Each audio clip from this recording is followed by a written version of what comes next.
Hello and welcome back to my channel. Nicki Minaj is not your mother, Megan Thee Stallion is not your sister, and Jungkook is not your little delusional boyfriend. And I'm not saying you cannot be obsessed with celebrities, but Taylor Swift is not God. I started the video that way for many reasons. The main one obviously being that Taylor Swift fans can be delusional. And I think you guys like to treat Taylor Swift like she's your best friend. Last time I posted about Taylor Swift, I got a lot of hate comments, and half of them were written by literal children who definitely did not watch my video, so we will see how this goes. I'm sure there's going to be a bunch of dislikes on this video, solely because I had the audacity to come out and mention that Taylor Swift might not be as perfect as her fans think. Taylor Swift is not America's sweetheart. Celebrities are people. They are human beings with thoughts and opinions. They are their own people, not just machines that are built to fit into this perfect good citizen model. And I can understand how parasocial relationships work. I definitely think that when you watch certain types of YouTubers, like Dream or George Is Not Found, it definitely makes you feel closer to them. Seeing them communicate to all their friends makes it seem like you're a part of that group. This is especially big with streamers. When they're talking to you directly, acknowledging your comments, it can blur the lines from fans to friends. Those people do not know you. And I think Taylor Swift is one of the worst celebrities who push parasocial relationships with fans. She might not have a Twitch account like other celebrities. She doesn't get on Twitter circles like other celebrities. But what she does do is make it seem like you guys are her actual friends. Taylor Swift has built her entire career on parasocial relationships. She has published her personal journal pages in the 4 different Lover albums, which is something I will be mentioning later. Journal pages can be so detailed and deep, it's almost like Taylor Swift is telling you directly what she's feeling. Taylor had invited a few fans onto her tour bus before and into her home for listening sessions before she released an album. That is to make every fan out there think there's a possibility that they could be around Taylor and even hang out at her house. Hanging out with fans at your own home is the top tactic for parasocial relationships. I don't think any celebrity will ever beat that. During her Eras tour in Tampa, she quotes, "I'm really loving this tour. It's becoming my entire personality, and I've always loved putting on shows, always loved that connection. Knowing you have felt the same way, I need you guys very much for my well-being." And that's crazy. Telling your fans, many of which are underage, that you need them for your well-being feels so manipulative to me. I understand the sentiment, but it's still weird. At least to me. People can relate to Taylor Swift so much because she's average, in the most respectful way. I'm also a very average-looking woman, so I'm not attacking her. She's not built like many celebrity women. She doesn't wear 10 pounds of makeup. She's an all-American woman. She is average, and that is okay. That is why so many average teen girls grown up can relate to her. She's never changed. Despite all the body shaming and the criticism, her music and her looks have remained the exact same for over a decade. And I think that's also a big part of the parasocial relationship aspect with teen girls. Because if Taylor Swift was not famous, she could walk down the street and no one would do a double take compared to someone like Kylie Jenner or Megan Thee Stallion or Lotto. And women like Taylor Swift, they can relate to that. That is someone they could see themselves being friends with. And listen, I enjoy her music, but we gotta acknowledge some things. This isn't like a I hate Taylor Swift video, but I think that people, especially celebrities, need to be called out for things. The majority of Taylor Swift fans are never going to point these things out, while on the other end, some people don't really care enough about Taylor Swift to know these things. I want to start off with something that I don't see a lot of Taylor Swift fans talk about, Matt Haley. I know Taylor Swift fans love saying that a man is allowed to laugh, but a woman can only chuckle, or dumb shit like that. This is in no way me putting Matt Haley's problematic actions onto Taylor Swift, and I would never blame a woman for a man's actions. But, you choose who you hang around. You choose who you date. So, you choosing to date a racist misogynist tells me a lot about you. Matt Haley's not a good person. He follows Kyle Rittenhouse on Instagram, a notorious conservative who crossed state lines to kill 2 people at a protest. Matt Haley has admitted that he gets off on seeing black women brutalized, and he's done the Nazi salute multiple times. That is not a man that I would like to associate with, especially not if I spent so long trying to portray myself as this big feminist icon. You know those white girls in high school who would wear like those "why be racist, sexist, homophobic when you can just be quiet" shirts, but the whole time their boyfriend is just like all of those things? Yeah, that's Taylor Swift. A podcast clip came out of Matt Haley making fun of Ice Spice, a grown-ass 34-year-old man making fun of a 23-year-old. He calls her a chubby-ass Chinese woman while also mocking a Chinese accent. 3 months later, Taylor released a remix to her song Karma featuring Ice Spice. Taylor never addresses any of the shit Matt Haley has done, but some people kind of think that feature was PR to make Taylor seem better. Taylor and Ice Spice still hang out, I believe. It was never confirmed whether or not Taylor Swift and Matt Haley were dating, but if they were, it didn't last long, nor was it like blown out of proportion. They were still friends though. And then her next man happens to be Travis Kelce, and you guys all know how that's going. Everywhere I turn, I have to see that fake ass relationship. Taylor Swift tends to surround herself with shitty people. Her best friend is Selena Gomez, who I have made a whole video about. Selena Gomez lied about donating to Black Lives Matter and even tried to make excuses as to why she didn't speak up about it. Every girlfriend Justin Bieber ever had, Selena Gomez starts beef with them.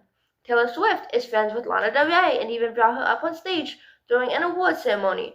Lana Del Rey has been accused of racism multiple times, and during the pandemic, she either refused to wear a mask, and when she did wear a mask, it was one of those stupid ass ones that are literally just rhinestone and mesh. Lena Dunham is another friend of Taylor's, and she's another celebrity who has a racist past. Taylor Swift is constantly around people who have problematic controversies, and at this point, it cannot be a coincidence. I'm sorry. For the longest time, she was best friends for the camera with Brittany Mahomes, who is a huge Trump supporter, even getting a shout out from the man himself. Even after Trump has said horrible things about Taylor, Travis Kelce, her man, said it would be an honor to have Trump at the Super Bowl. And I'm sure there will be people commenting, Taylor Swift didn't say or do any of those. You can't attack her for the actions of others. Yes, I can, because if you willingly choose to hang out with someone who is racist or supports hate, you are almost just as bad. Problematic people should not have friends. And since we're on problematic actions, why is Taylor Swift painted as like this big feminist activist when she literally does nothing? Please, I'm sorry, don't mass dislike my video now, but you want to leave a comment? Go ahead, please. I need my video boosted. I need them subscribers. But I'm right also. Taylor Swift is the pinnacle of white feminism. And when I say white feminism, I don't mean a feminist who happens to be white, because that's me. White feminism is a term which is used to describe expressions of feminism which are perceived as focusing solely on white women, but they're also perceived as failing to address the existence of distinct forms of oppression faced by ethnic minority women and women lacking other privileges. And Taylor Swift fits that to a T. Don't pit women against women. Oh, there's a special place in hell for women who don't help other women. Feminism is a lot more than just mindlessly supporting a woman or making cute little songs about how different your career would be if you're a man. Just because you are a woman does not mean I need to sit back and support you and everything you do, especially when the things are considered so problematic. That is like white feminist thinking. When Jenny and Georgia made that extremely outdated, unfunny joke about Taylor Swift and her ex-boyfriends, Taylor Swift responded for literally no reason. But when her fans started attacking and being racist to the main actress in that show, she turned a blind eye, suddenly unaware of what happens on Twitter. Where was that women support women then, Taylor? I understand Taylor Swift is allowed to defend herself, but the joke was stupid. It was a stupid joke, and she needs to realize who her fan base is. You can make one little comment about Taylor under a TikTok, and you will wake up to like hundreds of comments telling you to kill yourself. Taylor Swift is like very big on the whole I am oppressed because I am a woman narrative, which yes, women today in America are still treated poorly, but Taylor Swift is not one of them who suffers from oppression. Taylor Swift is only a feminist when it relates to her personal life. White women are like right under white men when it comes to privilege they have in America. This is white men, and then like white women are right here.